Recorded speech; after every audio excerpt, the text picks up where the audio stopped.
Hello, I'm Peony. I'm here on my little video and I don't know what I'm going to say at the minute, but I'm just going to see how the energy flows. I have cards in front of me. I have some jacks to my side. These are big jacks. They're nice in the hands actually, but I don't cast these. I do use the jacks to do my readings, some of them. It's another tool that I've created. So these are jacks from like my childhood, plain jacks. These are like ornament jacks, but they're actually, I've got 3 of them, but if I'm doing readings and I'm somewhere publicly, then I can put them on my table, on my spread. So they feel nice in the hands.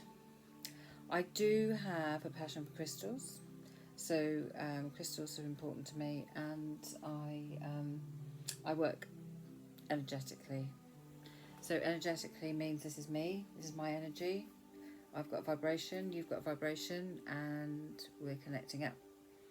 And it's an interesting way to kind of working's not the way that I see it really, it's just being. And if I don't keep my energy up by getting rest, feeding myself and getting into nature, then the channel isn't as clear, so my guidance won't be. And I totally get that. And the crystal energies work to help to energize the space that I work in, and also to clear my energy field. I have some apophyllite which I use to do that, and I will often kind of offer some guidance with crystal that might help. So the pinks are very much about love, the blues are about communication and emotions, just very simply, and the yellows are about happiness, abundance, dealing with your self-esteem, your confidence, clearing negativity, and so forth. So it's about your journey, if you're interested in crystals, to discover what works for you. And I haven't stopped gathering them. They've been coming my way for many years now, at least 19 years. So yeah, I absolutely have a passion for the energy of crystals, and they're so sparkly and beautiful, and why not have them?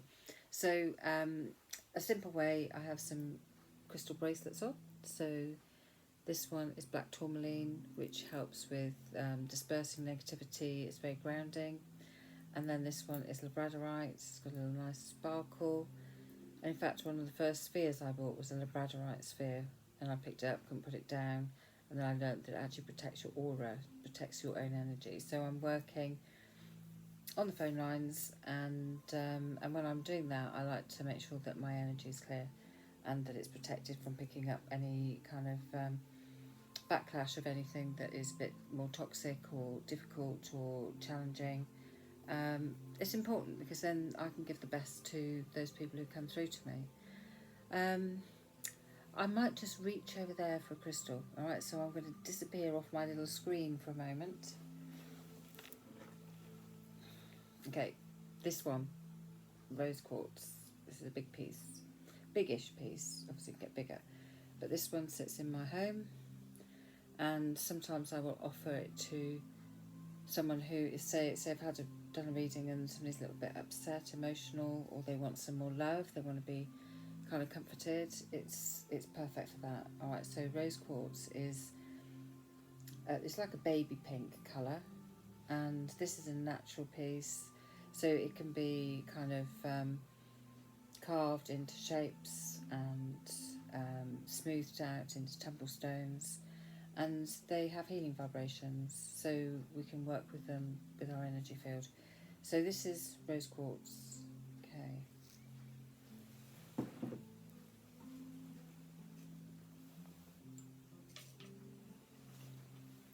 This one, as I say, they come in different shapes. This one is my selenite unicorn horn, and I actually haven't really worked with it. It's just sitting pretty, but actually it feels nice in the hands. So This one, selenite, is one that you don't really put into water because it can dissolve. I've never actually tried it, but they say it's best not to submerge in water. It's one of the higher vibrations and said to not need cleansing, but I cleanse all my crystals with other incense or those that go underwater, not this one. I'll just pass through running water with the intention that I'm going to cleanse them. All right, so this is unicorn horn, selenite, and this one I absolutely don't want to put down now. Now I've picked it up. So I know when I was sensing selenite, when I was doing my crystal course, it's almost like somebody has your hands and they take you down this long tunnel. It's like you travel with this and it takes you to higher vibrations. And so I'm kind of feeling the energy of that, and it's nice. So I'm going to put it down because I want to show you another one. I want to show you this one. This one is like my bracelet. This is a piece of labradorite. Very, very good for working with mediumship abilities. Opens up channels and has a beautiful blue shimmer. It's quite magical actually, I love it. There we go. Captured it. Yeah, because I have a little light behind me, and also I have a selenite light, so it lights up.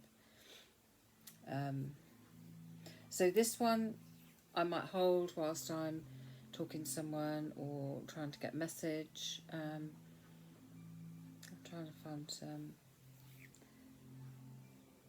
the best way. Actually, I'm trying to find the best way to look at this camera because I'm not sure, because I can't. I think I'm meant to look over there. So this one is again, I like to get them the size that I can put in my hand, and it feels nice. So if you're choosing a crystal, one, your eye is going to be drawn to the crystal itself, and then you're going to find that you pick it up, which is really important to pick it up, and then you'll find that you don't want to put it down because it feels really nice. It's like, oh, it's chosen me, and indeed they do choose you. You don't necessarily choose them. All right, so then it's like, of all the crystals, there could be like a whole load of the same, but there'll be that one that you pick up that you prefer. You know, your eye's drawn to it, then you pick it up, and then you don't want to let it go. And that's how to choose the crystal for yourself. Or if you're choosing a gift for someone, then you think about the person, and then you look at what is in front of you and which one do you get drawn to. And I always advocate that you pick it up because of the colour and what it's presenting itself as, rather than reading all the information. So in a shop they might say, you know, citrine, abundance, confidence. They might have the little piece of paper. Try to choose your crystals without going to the words. See what draws you. You might be very surprised as to how relevant that is. Okay. So the other way that I work is intuitively, yes, but I also have some cards. Now I've mixed up 3 decks here, so you can see I've got 3 different backs of cards. This is how I like to work. These are important cards to me. One is the Healing with Angel cards deck, which is this one. Let's turn that over. So, which is always a really nice energy, and actually the very first cards that I started working with. And I didn't know anything about angel cards. I'd gone into an angel shop to get a card for some friends that had a horrendous accident. I wanted Archangel Raphael because I knew that Archangel Raphael was about healing, and they said they haven't got one, but they could show me what he looked like in a deck of these. So that's how I ended up with my first deck of angel cards. And then I also have James Van Praagh cards, which is this one here, about the soul's journey, and their affirmation cards. So let's just see what this one actually says. Okay, now I'm going to show this card because when this death card comes up, people panic, and it's not about death. This is about transformation and new beginnings. Out of an ending, there's a new beginning. All right, so let's read what it says. I'm learning that endings are merely beginnings. All right, so it's not to panic if you get that card, but it's how a message is delivered that's important, the energy behind it, and how you resonate with what is delivered to you. All right, so it's a two-way thing, and I totally trust. So I can't obviously shuffle 3 decks of cards together, but if I was using one card, I would shuffle them, and then I'd invite you to take a card. So I might say hover the left hand. You don't have to, you can just intuitive, but I actually get a sense here. So I'm going to take this card, trusting that it's going to be pertinent for what I'm doing. Okay, so this is Garden and the Gate. Shows the pink colour, which is like the rose quartz that I was talking about. And you'll see that she's quite happy there. She's just waiting. Many of us are waiting. But if you look closer, she actually has a key around her neck. Key. And the key would fit through that gate there.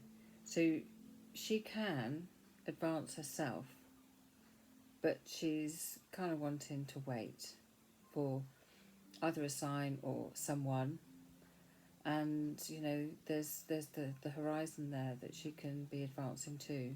So she's comfortable where she is. And then I would look at the card and I would see that the number 30 is on there, so the 30 might be relevant. The flowers in the garden are a deep pink colour, which is all about kind of love and feeling comfortable, and it's growth. It's heart-centred. So the garden and the gate is kind of, in the way that I read it, it's you have the power to make the choice yourself, but you just need a little bit of time, and you'll do it when the right time comes. So no pressure, just stay calm. Okay. And let's take one more. Oh, a good favourite one. Very important because I do work with the energy of Metatron. This is the Archangel Metatron card. Shows a lot of white colour and a radiance. And the Archangel Metatron is an energy that works with the Akashic records, going back in time for all our lifetimes, recording, and is very, very much working with those who are sensitive, the youngsters with their so-called labels, those of us working spiritually, and also very connected with colour. Okay, and so if there's usually I'll offer up for people to ask for the assistance of Archangel Metatron, where you have children who are challenged in their behaviour, or if you've got a relationship that's a bit of a twin flame and you want to kind of delve in a little bit to see what's going on. It's often a past life reference. Okay, beautiful card, I love it. I'm going to go one more. Okay, we have Gabrielle, another angel. And he works with families and delivering of young energies. And I think also animals. I have a little block. I don't have to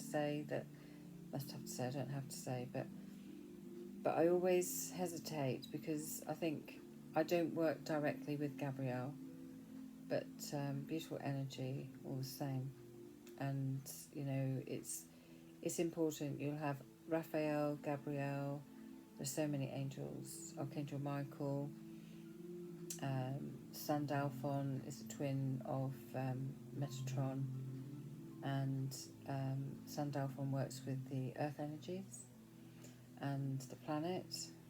So that leads me into saying about my kind of fascination, I suppose, not that I understand. I get drawn to wanting to know about the weather and around the world, the dramatic weather and the earthquakes and hurricanes and all of it. I have no idea why, but I just trust, and we can work energetically, so our thoughts matter. All right, so I'm going to What am I going to do? I'm going to pause because it's okay. Because I'm demonstrating that I've just lost my link. Okay, so I'm going to put the cards down. It's important to demonstrate this because it's not a glib thing to say you're going to just do guidance and help people.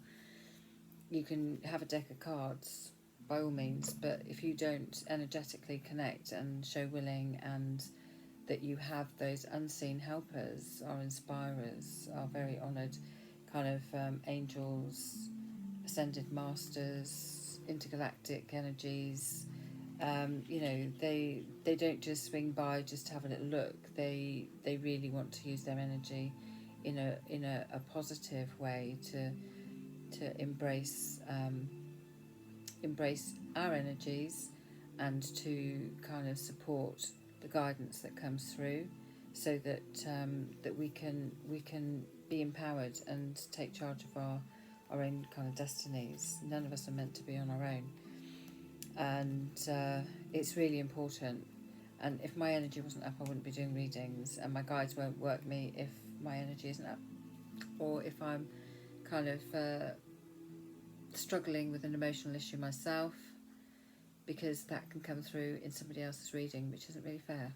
And it's really important to work with your integrity, to understand that what you're saying to someone is impacting. You know, there comes a responsibility when we're guiding others, so I don't take it lightly. And so I know that many people are struggling with themselves actually, and relationships. So I'm going to take another card to demonstrate. Right, this card, children. In some arenas we're not allowed to talk about, like, you know, the creating of babies and all of that kind of thing, and foretelling if there's going to be a girl or a boy. That's only one aspect, you know. It's more about the two people that are going to conceive the child being in the right frame of mind and energetically ready. And I'm a firm believer that actually the little soul chooses their parents and are downloaded at the right time, you know. So it's important that we relax and not make that focus on we want to make a baby. No, you enjoy being with each other, and you facilitate the arrival of a baby by being happy yourselves and contented and honouring each other. This card, when I'm working with my readings, doesn't necessarily bring in the children. It brings in two people becoming closer. This is my card for a reconciliation if there's a fallout. It's my card for if you need two heads together, banging two heads together to kind of come to some sense, you know. So if you look at the little cherubs, they're in awe, they're contented, and they're equal. You know, they're happy with each other, but they're happy with themselves too, and they want to have some fun. So this is the inner child play card for me as well. All right, so I really like this card, and I am very much here for well-being of children, having worked in the realms of children's nursing and children's hospice for many years. And I used to play with dollies when I was little, and, you know, babysitting. I've had my hands on so many children. But yes, so the well-being of children is really important, and we all need to protect them too. All right, so I'm going to take just one more card. It's all about the angels, and look, I've really got to focus on what is the relevance of Gabrielle. Okay, Archangel Gabrielle. And in fact, I think what I might do is reach for the book and read what it says. Because if you have a deck of cards, right, so they come in a box something like that. This is the unicorn cards. So you take them out of your box, and you can sit with them and really kind of focus on wanting to connect with the energy after you've cleansed them, if you feel you want to. So incense, I would always incense my cards. And then I would turn the deck face down. I would have it down like this. And then I would take one card at a time, lay it flat. This is the children card again. Put my hand on each card that I turned over. Just momentarily, so I'm putting my energy on each card, and then I would hold my cards to my heart centre and put a blessing on there. Alright, so you're wanting to work with integrity and with the healing energies, and to trust that what's delivered is authentic, is true, and is purposeful, okay, with love. So going back to Archangel Gabriel, this is the book, this is the deck that I've been using. So this is a deck by Sandra and Taylor that I got guided to many years ago, and I use them every day. They're oracle cards, energy oracle cards. So let me find Gabrielle. Always the book comes with plenty of information, but trust and use your cards as you wish. There's no set way. That's my belief.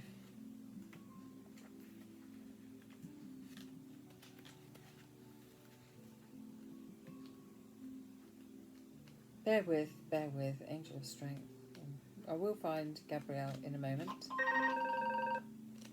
Okay, I'm going to put this on hold because I've got a live call for a reading.